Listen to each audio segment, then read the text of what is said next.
another episode of The Practical Patriot. I am Marissa, the Practical Patriot, and we are in the Federalist Papers on a journey through all 80, how many? I don't even remember right now. It's late. 80, see the Articles of the Confederation are in here too. 85. Exciting. Well, today we are in Federalist 11. Tonight, actually, since we read the crickets now. You gotta love it. Makes me think I'm in the mountains, which I'm not. I'm in town. All right. Oh, there's my dog. Nice. The children have not been wanting to go to bed tonight, so I may have to stop and talk to one of them if they come up here and tell me they need a drink of water or another blanket. They're sleeping downstairs where it's cooler. It's going to be very hot this week. It's going to be 103 on Tuesday. Woo! Heat wave. But let's talk about the Federalist. Number 11 is entitled The Utility of the Union in Respect to Commerce and a Navy, penned by Hamilton. Here we go. The importance of the Union in a commercial light is one of those points about which there is least room to entertain a difference of opinion, and which has in fact commanded the most general assent of men who have any acquaintance with the subject. This applies as well to our intercourse with foreign countries as well as each other. There are appearances to authorize the supposition that the adventurous spirit which distinguishes the commercial character of America has already excited uneasy sensations in several of the maritime powers of Europe. They seem to be apprehensive of our too great interference in that carrying trade, which is the support of their navigation and the foundation of their naval strength.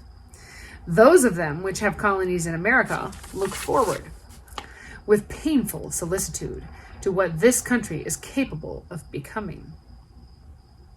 They foresee the dangers that may threaten their American dominions from the neighborhood of states, which have all the dispositions and would possess all the means requisite to the creation of a powerful marine. Impressions of this kind will naturally indicate the policy of fostering divisions among us and depriving us, as far as possible, of an active commerce in our own bottoms. This would answer then the threefold purpose of preventing our interference in their navigation, of monopolizing the profits of our trade, and of clipping the wings on which we might soar to dangerous greatness. Did not prudence forbid the detail, it would not be difficult to trace, by facts, the workings of this policy to the cabinets of ministers. If we continue united, we may, in a variety of ways, counteract a policy so unfriendly to our prosperity. By prohibitory regulations, extending at the same time throughout the states, we may oblige foreign countries to bid against one another for the privileges of our markets. This assertion will not appear chimerical to those who are able to appreciate the importance to any manufacturing nation of the markets of 3 millions of people, increasing in rapid progression for the most part, exclusively addicted to agriculture, and likely from local circumstances to remain in this disposition, and the immense difference there would be to the trade and navigation of such a nation between a direct communication in its own ships and an indirect conveyance of its products and returns to and from America in the ships of another country. Suppose, for instance, we had a government in America capable of excluding Great Britain, in parentheses, with whom we have at present no treaty of commerce, end parentheses, from all our ports. What would be the probable operation of this step upon her politics? Yes? What did I tell you?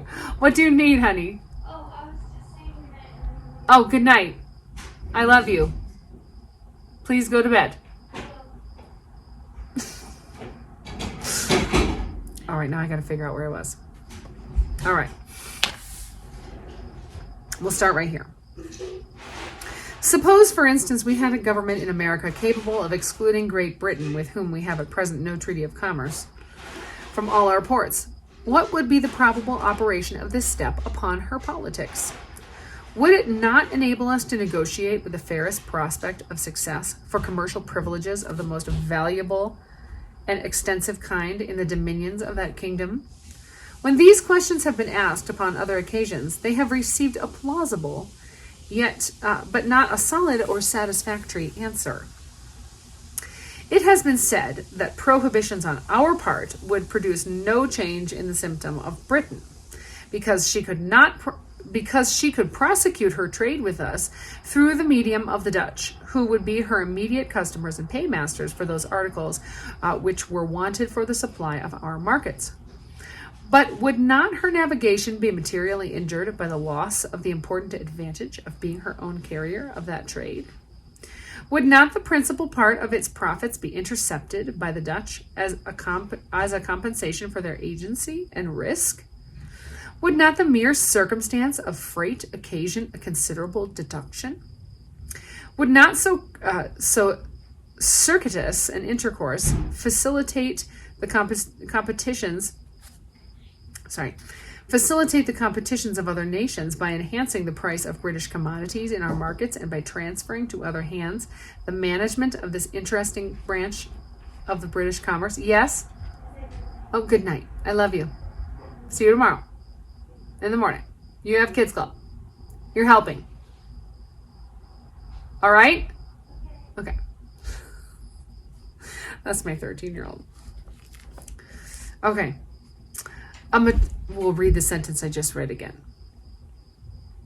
Would not so circuitous an intercourse facilitate the competitions of other nations by enhancing the price of British commodities in our markets and by transferring to other hands the management of this interesting branch of the British commerce? A mature consideration of the objects suggested by these questions will justify a belief that the real disadvantages to Great Britain from such a state of things conspiring with the prepossessions of a great part of the nation in favor of the American trade, and with the importunities of the sorry, don't move it, Marissa. It's so tiny. And with the importunities of the West India Islands would produce a relaxation in her present system and would let us into the enjoyment of privileges in the markets of those islands and elsewhere from which our trade would derive the most substantial benefits. Such a point gained from the British government, and which could not be expected without an equivalent in exemptions and immunities in our markets, would be likely to have a correspondent effect on the conduct of other nations who would not be inclined to see themselves altogether supplanted in our trade. A further resource for influencing the conduct of European nations towards us in this respect would arise from the establishment of a federal navy. There can be no doubt that the continuance of the Union under an efficient government would put it in our power at a period not very distant to create a navy, which, if it could not vie with those of the great maritime powers, would at least be of respectable weight, if thrown into the scale of either of two contending parties. This would be more particularly in the case in relation to operations in the West Indies. A few ships of the line sent opportunely to the reinforcement of either side would often be sufficient to decide the fate of a campaign, on the event of which interests of the greatest magnitude were suspended. Our position is, in this respect, a very commanding one. And if to this consideration we add that of the usefulness of supplies from this country in the prosecution of military operations in the West Indies, it will readily be perceived that a situation so favorable would enable us to bargain with great advantage for commercial privileges. A price would be set not only for our friendship, but upon our neutrality. By steady adherence to the Union, we may hope, ere long, to become the arbiter of Europe in America, and to be able to incline the balance of European competitions in this part of the world, as our interest may dictate. But in the reverse of this eligible situation, we shall discover that the rival ships of the parts could make them checks upon each other, and would frustrate all the tempting advantages which nature has kindly placed within our reach. In a state so insignificant, our commerce would be a prey to the wanton intermeddlings of all nations at war with each other, who, having nothing to fear from us, would, with little scruple or remorse, supply their wants by depredations on our property as often as it fell in their way.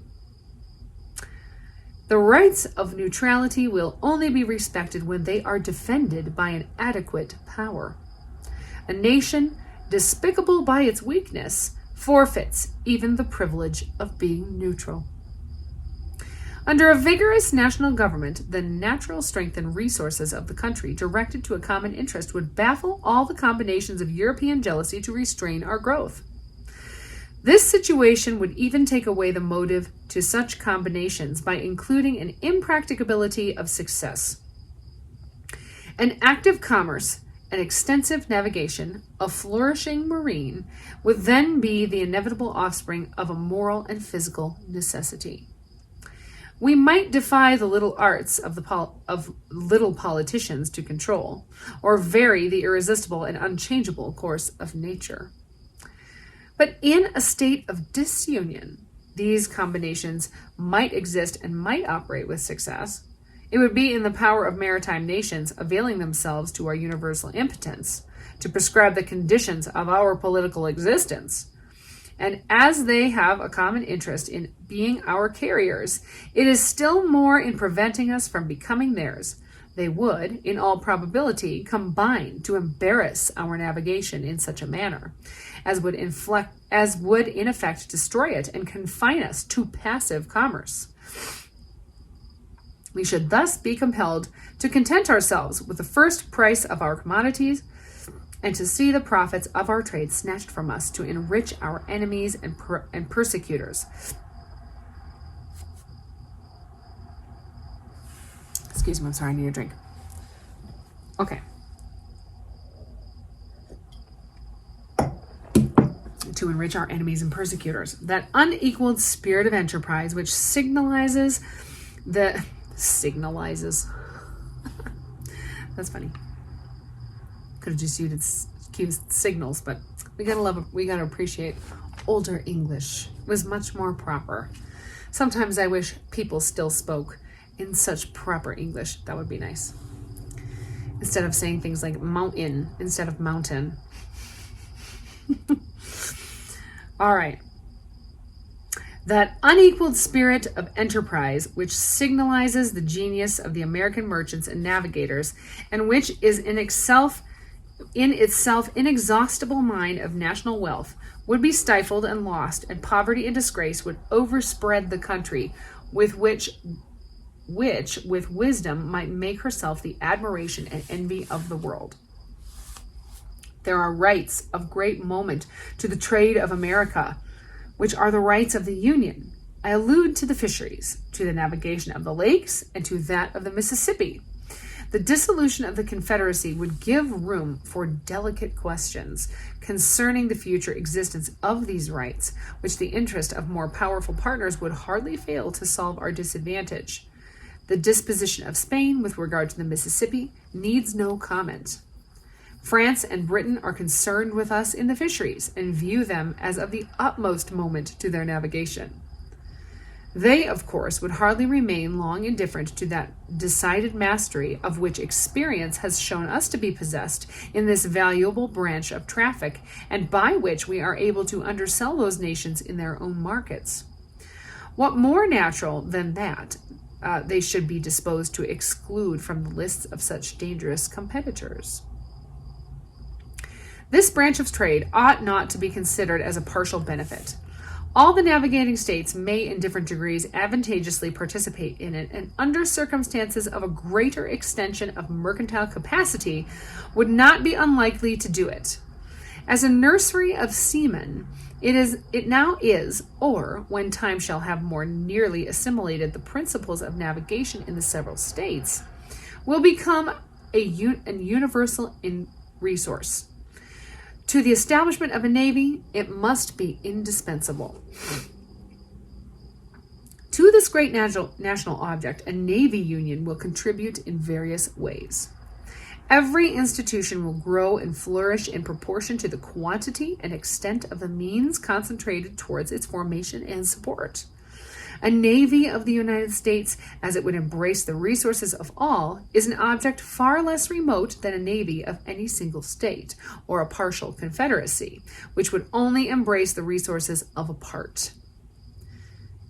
It happens indeed that different portions of a confederated America possess each some peculiar advantage for this essential establishment. The more southern states furnish in greater abundance certain kinds of naval stores, tar pitch and turpentine. Their wood for the construction of ships is also more solid and lasting texture. The difference in the duration of the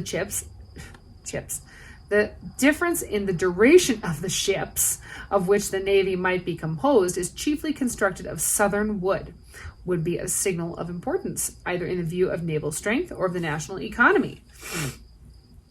Some of the southern and of the middle states yield a greater plenty of iron and of better quality.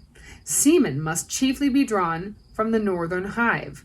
The necessity of naval protection to external or maritime commerce and the conduciveness of that species to the prosperity of a navy are points too manifest to require a peculiar elucidation. They, by a kind of reaction mutually beneficial, promote one another. An unrestrained intercourse between the states themselves will advance the trade of each by an interchange of their respective productions, not only for the supply of reciprocal wants, but for exportation to foreign markets. I think that they need to put that in the lawsuit that Governor Gordon and the governor of Montana are putting to Washington right now for the port problem. That's perfect. Federalist 11. There you go, Governor Gordon. The veins of commerce in every part will be replenished and will acquire additional motion and vigor from a free circulation of the commodities of every part. Commercial enterprise will have much greater scope from the diversity in the production of different states. When the staple of one fails from a bad harvest or an unproductive crop, it can call to its aid the staple of another. The variety, not less than the value of the products for exportation, contributes to the activity of foreign commerce. It can be conducted upon much better terms with a large number of materials of a given value than with a small number of materials of the same value arising from the competitions of trade and from the fluctuations of markets. Particular articles may be in great demand at certain periods and unsaleable at others. But if there be a variety of articles, it can scarcely happen that they should all be at one time in the latter predicament, and on this account the operation of the merchant would be less liable to any considerable obstruction or stagnation. The speculative trader will at once perceive the force of these observations and will acknowledge that the aggregate balance of the commerce of the United States would bid fair to be much more favorable than that of the 13 states without union or with partial unions. It may perhaps be replied to this that whether the states are united or disunited, there would still be an intimate intercourse between them, which would answer to the same ends, but this intercourse would be fettered, interrupted, and narrowed by a multiplicity of causes, which in the course of these papers have been amply detailed. And unity of commercial as well as political interests can only result from a unity of government. There are other points of view in which this subject might be placed of a striking and animating kind, but they would lead us too far in the regions of futurity and would involve topics not proper for newspaper discussion. I shall briefly observe that our situation invites and our interests prompt us to aim at an ascendant in the system of American affairs. The world may politically as well as geographically be divided into 4 parts, each having a distinct set of interests. Unhappily for the other 3, Europe, by her arms and by her negotiations, by force and by fraud, has in different degrees extended her dominion over them all. Africa, Asia, and America have successfully felt her domination. The superiority she has long maintained has tempted her to plume herself as the mistress of the world, and to consider the rest of mankind as created for her benefit. Men admired as profound philosophers have in direct terms attributed to her inhabitants a physical superiority, and have gravely asserted that all animals, and with them the human species, degenerate in America, that even dogs cease to bark after having breathed a while in our atmosphere. Facts have too long supported these arrogant pretensions of the European. It belongs to us to vindicate the honor of the human race and to teach that assuming brother moderation. Union will enable us to do it. Disunion will add another victim to his triumphs. Let Americans disdain to be the instruments of European greatness.